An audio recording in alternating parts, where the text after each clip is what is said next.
आज इजराइल ने भारत को एक ऐसा ऑफर दिया है जिसकी वजह से भारत की सारी टेंशनें जड़ से खत्म हो जाएंगी। आप सभी ये बात जानते हो कि इस समय रशिया यूक्रेन के साथ युद्ध में व्यस्त है, जिस कारण रशिया भारत को हथियारों की सप्लाई नहीं कर पा रहा है। और हाल ही में ही रशिया की तरफ से भारत को बोला गया है कि हम आने वाले 2 सालों तक यानी अगस्त 2026 तक भारत को S-400 डिफेंस सिस्टम की सप्लाई नहीं कर पाएंगे। लेकिन इस समय S-400 डिफेंस सिस्टम भारत के लिए अति महत्वपूर्ण था, क्योंकि चाइना लगातार बॉर्डर पर टेंशन को बढ़ाने की कोशिश में लगा हुआ है। लेकिन अब भारत की मदद करने के लिए इजराइल मैदान में उतर चुका है और इजराइल की तरफ से भारत को बोला गया है कि हमारी इजराइल एरोस्पेस इंडस्ट्री भारत के साथ मिलकर LRSAM यानी कि long range surface to air missile system को बनाना चाहती है। LRSAM एक surface to air missile system होने वाला है। इस डिफेंस सिस्टम को आप स्वदेशी S-400 डिफेंस सिस्टम भी समझ सकते हैं। इस डिफेंस सिस्टम को बनाने में इजराइल भारत की मदद करना चाहता है। इजराइल ऑलरेडी भारत के साथ मिलकर MRSAM यानी कि medium range surface to air missile system को भी बना चुका है और इस समय MRSAM का इस्तेमाल हमारी सेनाएं भी कर रही हैं। लेकिन अब इजराइल एरोस्पेस इंडस्ट्री भारत के साथ मिलकर long range surface to air missile system को भी बनाना चाहती है।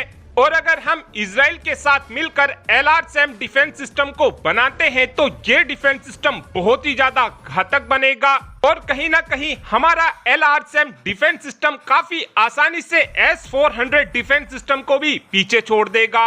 ऐसा मैं इसलिए बोल रहा हूँ क्योंकि इजराइल के जो डिफेंस सिस्टम होते हैं वो वॉर प्रूफ डिफेंस सिस्टम होते हैं। इस बात को आप आसानी से ऐसे समझ सकते हैं कि जब हमास ने इजराइल के ऊपर कई हजार रॉकेट एक साथ दाग दिए थे तो उस समय इजराइल के आयरन डोम डिफेंस सिस्टम ने काफी आसानी से 97 से 99% एक्यूरेसी के साथ उन सभी रॉकेटों को तबाह कर दिया था।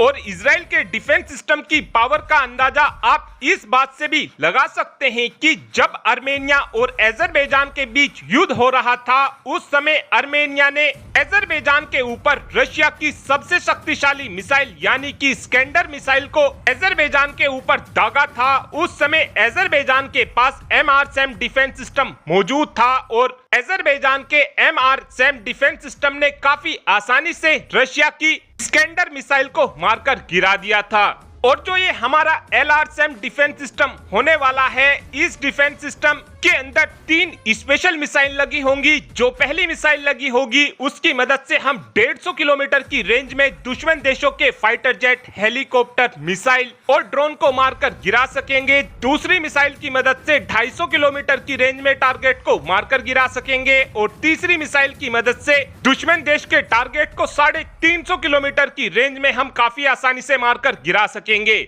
और अब आप ही कमेंट कर बता सकते हैं कि क्या हमको अपने long range surface to air missile system को इजरायली एरोस्पेस इंडस्ट्री के साथ मिलकर बनाना चाहिए या फिर आपका ये मानना है कि हमको खुद की टेक्नोलॉजी से ही long range surface to air missile system को बनाना चाहिए। इस बात का आंसर आप कमेंट बॉक्स में दे सकते हैं। Thanks for watching this video. Have a good day.